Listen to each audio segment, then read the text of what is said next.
Shalom Bapak Ibu Saudara yang terkasih dalam Tuhan. Shalom. Ada sukacita, amin. Hari ini kita bersyukur Tuhan izinkan lagi kita masuk hari yang baru ya. Setelah malam kita lalui dengan baik. Pembacaan firman Tuhan dari Mazmur pasal 13. Kita masuk dalam pembacaan firman Tuhan Mazmur pasal yang ke-13. Saya akan membaca ayat yang pertama, Bapak Ibu Saudara membaca ayat yang kedua. Juga Bapak Ibu yang ada di rumah, ya, silakan membuka Alkitabnya. Kita akan baca secara bergantian. Mazmur pasal yang ke-13, berikutnya doa kepercayaan ya. Untuk pemimpin biduan Mazmur Daud. Bapak Ibu, Berapa lama lagi Tuhan melupakan akan terus menerus? Berapa lama lagi kau sembunyikan wajah-Mu terhadap aku? berapa lama lagi aku harus menaruh kekhawatiran dalam diriku dan bersedih hati sepanjang hari? Berapa lama lagi musuhku meninggikan diri atasku? Pandanglah kiranya, jawablah aku ya Tuhan Allahku. Buatlah mataku cahaya, supaya jangan aku tertidur dan mati. Supaya musuhku jangan berkata, aku telah mengalahkan dia, dan lawan-lawanku bersorak-sorak apabila aku goyah bersama-sama. Tetapi aku kepada kasih setiamu, aku percaya, hatiku bersorak-sorak karena penyelamatanmu. Aku mau menyanyi untuk Tuhan, karena Ia telah berbuat baik kepadaku. Demikian jauh pembacaan firman Tuhan. Ketika kita membaca Mazmur ini, pasal 13, kira-kira apa yang Bapak Ibu lihat atau temukan di dalam diri sang pemazmur? Ya. Apakah dia dalam kondisi baik-baik saja, aman, tanpa kekurangan, atau ada di dalam pergumulan berat menurut Bapak Ibu? Pergumulan berat ya. Dia pergumulannya. Coba kita lihat apa pergumulan dia ya, sehingga ya dari perkataannya itu kita tahu keadaannya ya. Pertanyaannya, apa kira-kira pergumulan ini baru dialami atau sudah lama dialami dan belum kunjung tiba pertolongan? Sudah lama ya?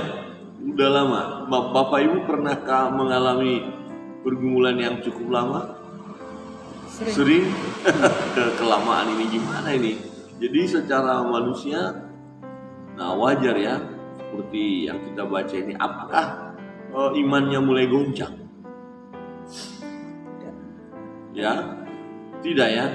Kalau kita lihat di ayat 6, jelas dia tidak goncang, tapi memang ada semacam ungkapan hati ya kepada Tuhan dalam menghadapi masalah itu. Coba kita lihat di ayat 2 dikatakan, berapa lama lagi Tuhan Kau lupakan aku terus-menerus? Pertanyaannya, pernahkah Tuhan lupa kepada kita? Apakah Tuhan melupakan hambanya, ya sang pemazmur ini, Daud, yang selalu mengandalkan Tuhan dalam hidupnya? Kalau sekelas Daud aja dilupakan Tuhan, apalagi kita. Tetapi Tuhan tidak pernah melupakan Daud. Tuhan tidak pernah melupakan orang benar. Tuhan tidak pernah melupakan orang percaya. Tuhan tidak pernah melupakan kita. Tuhan tidak pernah melupakan saudara. Coba lihat kiri kanan dan katakan, Tuhan tidak pernah lupa kepadamu. Ya. Jadi lupa bukan lupa atau tidak ingat, enggak, artinya begini. Oh, kita ini masalah ada, beban pergumulan. Terus Tuhan tidak mau tahu, Tuhan tidak peduli. Ya, udah lupakan aja kira-kira, udah biarin aja. Tidak, Tuhan tidak pernah. Tetapi kita melihat ya sang pemazmur karena tekanan persoalan yang belum kunjung tiba penyelesaian, dia berkata, berapa lama lagi Tuhan Kau lupakan aku terus-menerus? terus menerus. Kok ada masalah, selesai masalah satu, datang masalah berikut. Loh, di mana Tuhan ini? Ya, kira-kira begitu. Jadi ini ungkapan hati, ungkapan perasaan ketika mengalami tekanan, tantangan, dan itu lumrah bisa terjadi dalam hidup kita. Ya, berapa lama lagi Tuhan? Jadi secara manusia kita bisa merasa, loh kok Tuhan lupakan saya ya? Kok Tuhan ini tinggalkan saya? Berapa lama lagi sih? Apakah aku akan terus menerus seperti ini? Gitu ya. Terjemahan lain dikatakan, apakah aku akan dibiarkan menghadapi persoalan ini? Ya. Terus berikut dikatakan, berapa lama lagi kau sembunyikan wajahmu terhadap aku? Kita sudah mengerti, paham apa arti kalau Tuhan menyembunyikan wajahnya dari kita. Ya, jadi kalau firman Tuhan berkata, Tuhan menghadapkan wajahnya kepadamu. Jadi Tuhan menghadapkan wajahnya kepada kita untuk memberkati kita. Ya, sama seperti ini, kita saling melihat, ini kan ada respon. Tetapi kalau sudah memalingkan, ya boleh kata apa? Dicuekin kan? Seperti itu. Nah, apakah Tuhan memalingkan wajahnya, tidak mau melihat kita, atau tidak mau memberkati kita, atau Tuhan mencuekkan kita? Itu tidak pernah. Ya, bagi anak-anak Tuhan, orang percaya, Tuhan tidak memalingkan wajah atau menyembunyikan. Tetapi Bapak Ibu Saudara yang terkasih dalam Tuhan, dalam pergumulan kita yang berat, bisa kita merasa seperti itu yang terjadi. Berapa lama lagi Tuhan? Tuhan, kenapa Engkau tidak menghadapkan wajahmu kepadaku? Ya, mengapa Tuhan tidak memberkati aku? Kira-kira gitu. Berapa lama lagi? Apakah kondisi yang kita alami ya akan lama seperti ini, atau akan begini selalu? Tuhan tidak menghadapkan wajahnya kepada kita. Tuhan tidak memberkati kita. Ya, jadi kadang-kadang dalam persoalan tertentu Bapak Ibu Saudara yang terkasih dalam Tuhan, kita bisa mengalami ya satu pengalaman ya sepertinya Tuhan memalingkan wajahnya dari kita. Tuhan tidak mau memandang kita. Tuhan tidak mau memberkati kita. Ya, dan itu tidak mungkin. Sebab Tuhan adalah Allah yang setia. Jadi Tuhan pasti memandang wajah kita. Amin. Coba lihat kiri kanan dan katakan, Tuhan selalu memandang wajah kita. Ya. Dan kita pun dapat memandang wajah Tuhan. Ku pandang wajahmu dan berseru. Ya, jadi kita pandang wajah Tuhan, kemudian kita berseru, Tuhan tolong kami. Dan Tuhan akan tolong kita. Di ayat 3 kita lihat bagaimana pengungkapan daripada Daud. Kita tahu bahwa betul-betul ini persoalan yang berat, bukan hal yang sepele yang dialaminya. Berapa lama lagi aku harus menaruh kekhawatiran dalam diriku? Ya, khawatir. Ya, kalau kita melihat hal ini, memang ada kekhawatiran yang paling puncak yang dialami adalah ketika dia dikejar-kejar oleh anaknya sendiri hendak dibunuh. Ya, sebenarnya kekhawatiran Daud cukup banyak ya, karena ancaman sampai nyawa. Kita lihat bagaimana sebelumnya ya Raja Saul berkali-kali hendak membunuh dia. Ya, tetapi dia tahu bahwa Tuhan pelihara dia. Tetapi juga bisa kita rasakan was-was juga, cemas-cemas juga ya. Nah, itu hal yang wajar. Berapa lama lagi aku harus menaruh kekhawatiran dalam diriku? Bapak Ibu, ada rasa khawatir hari ini? Yang di rumah ada khawatir hari ini? Waduh, jangan-jangan ya, jangan-jangan apa ya? Kalau Ina khawatirnya apa? Ya, jangan-jangan nggak dapat jodoh saya ini, ya. Atau Amel, jangan-jangan ya saya nggak bisa selesai pelayanan ini. Atau Pak Ben, kekhawatirannya.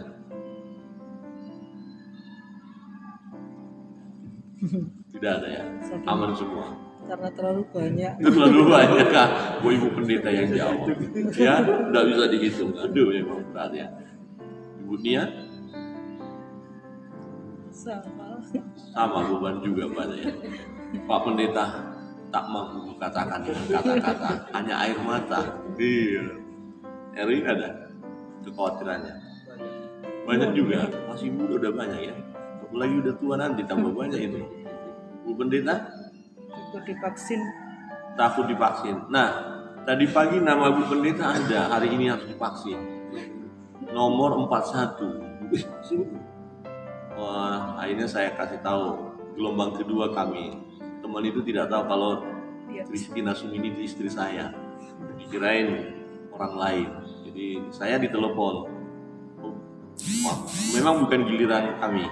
Karena nomor 60 sekian hanya sampai 150, tapi ada yang berhalangan, ada yang sakit kebetulan, jadi tidak bisa divaksin. Nah, untuk mengisi itu, tadi malam saya ditelepon, saya bilang hari ini ada kegiatan, ya ada sama Eldo nanti harus foto dan ini jam 9. Jadi kalau jam 9 berarti jam setengah 8 udah harus berangkat. Nah, akhirnya saya bilang gelombang kedua aja, karena sang kekasihku takut, ngeri katanya. Ya, tapi bukan karena ada chip di sana, chip antikristus, bukan. Karena waktu saja bergumul untuk disuntik. Saudara lihat itu video-video itu, ada yang badannya tegap tapi udah pegang sudah bisa gitu. Wow. Aduh, sama jarum suntik aja kok takut ya Pak ya. Bapak Ibu Saudara yang terkasih dalam Tuhan, itu membuat khawatir. Aduh, apakah kalau sudah divaksin udah aman? Terus ada berita enggak aman. Ya, kalau nggak aman terus gimana? Jangan-jangan sudah divaksin jadi kena sakit lagi. Ya memang pasti kena, karena vaksin itu kan mematikan virus. Orang itu setelah divaksin kena virus loh. Ya memang yang dimasukin virus kok. Ya untuk melawan virus yang lain gitu loh. Ya, jadi jangan khawatir. Tetapi secara manusia kekhawatiran itu sering melanda hidup kita. Itu sebenarnya firman Tuhan katakan, apakah dengan kekhawatiran kita bisa menambah sehasta saja jalan hidup kita? Nggak bisa. Jadi janganlah khawatir. Ya, coba lihat kiri kanan yang di rumah juga, katakan kalau ada suami istri atau anak di sampingnya, jangan khawatir ya. Jangan khawatir ya. Jangan khawatir. Ya, apa yang harus dikhawatirkan banyak memang, tapi seringkali itu menggoda kita. Ya, mereka sedang khawatir, terganggu ya. Menyanyi. Menyanyi. Dan bersedih hati sepanjang hari. Wah, sedih. Enggak, bersedih hati itu tidak harus selalu menangis loh. Jadi bisa saja hari itu kita apa ya, kalau orang Jawa bilang ngelongso itu sedih banget, tapi apa? Rasanya tak bergairah. Mungkin Bapak Ibu pernah mengalami hal itu. Saudara pernah mengalaminya. Kok gimana ya? Gelisah, nggak tenang, sedih aja, mau menangis saja rasanya. Ya, tapi nggak menangis juga gitu. Jadi sedih itu tidak harus menangis, itu perasaan yang kayak sedih banget gitu ya. Nah, tentu ada masalah, ada pergumulan, ada beban, dan itu yang dikatakan oleh Daud ya, dikatakan dan bersedih hati sepanjang hari. Berapa lama lagi musuhku meninggikan diri atasku? Jadi bersedih kan ada musuh. Musuh itu menyombongkan dirinya, ya, menganggap dia hebat, ya. Akhirnya Daud sebagai ya orang yang dekat dengan Allah, yang bergaul karib dengan Allah, juga mengalami kesedihan sepanjang hari. Jadi benar-benar ini persoalan yang luar biasa. Bapak Ibu Saudara yang terkasih dalam Tuhan, di dalam pergumulan itu, di mana dia sepertinya merasa bahwa Tuhan sudah tinggalkan dia, tidak memalingkan wajahnya kepada dia, ya seperti ya dilupakan. Ya, ini ungkapan perasaan ya, tetapi di dalam kondisi itulah dia berdoa. Ya, doanya apa? Dikatakan ayat 4, pandanglah kiranya, jawablah aku, ya Tuhan Allahku. Buatlah mataku bercahaya supaya jangan aku tertidur dan mati. Jadi buatlah mataku bercahaya, rupanya begini, kalau kita punya beban pergumulan, ya kita mulai loyo, mulai lemas. Ya, mata kita mulai nggak bersinar-sinar. Jadi gini, kalau saudara punya beban pergumulan, kelihatan kok dari matanya. Dia tidak bercahaya gitu loh.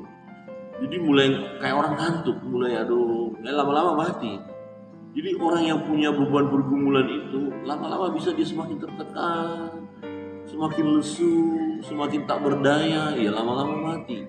Jadi buat aku bergairah, buat mataku bercahaya. Jadi Daud berkata begini, buat aku melihat terang daripadamu Tuhan. ya, sehingga ada gairah hidup. Jadi hati-hati ya Bapak Ibu, saudara yang terkasih dalam Tuhan, ketika Bapak Ibu punya pergumulan yang berat, ya bisa kita dibuatnya tak bergairah hidup ini. Ini yang berbahaya. Tidak ada semangat hidup lagi. Kalau sudah tidak ada semangat hidup, ini sangat berbahaya. Ya, nah ada orang punya masalah sudah tidak bersemangat, makan pun sudah nggak selera. Ya dari mana kekuatan? Nah kemudian mulai udah pasrah deh. Ya selesai sudah gitu ya. Ya akhirnya tidak memberikan kekuatan di dalam tubuhnya untuk menghadapi persoalan. Jadi saudara, ini teladan bagi kita ya. Kalau Bapak Ibu kita punya masalah, coba minta sama Tuhan. Tuhan, buat mata aku bercahaya, buat aku melihat terang itu, buat aku melihat bahwa ada jalan keluar daripada Tuhan gitu.